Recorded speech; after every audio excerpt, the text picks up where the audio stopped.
2022. spēles dienā.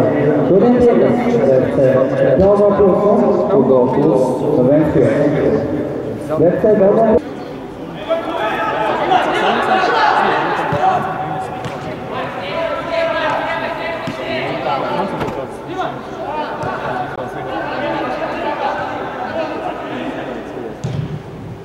Песок на Жигаевs un Čižovs pieroja rupju kļūdu un Jurijs Žigājevs izvirza vadībā futbola klubu Ventspils. Georgijs Čižovs vienkāršā situācija izliek bumbu starp kājām un Jurijs Žigājevs atlaist pirmos.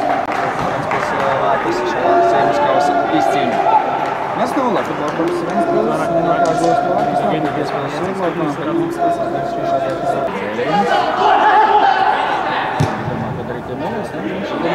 vēl vairāk izdarīšanas starp iespējas. Es kā arī procents ir ļoti labs un šī iespējami ir patiešām augsta. Labs centrējums. Karlsons. No Karlsons jāsit iekšā. Girds Karlsons 2-0.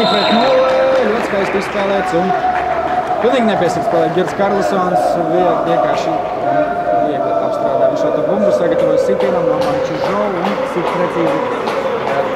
Tur ir 2-0. Girds Karlsons un Jurijs Žigājevs izcēlušies ar vārtu bumbām šodien.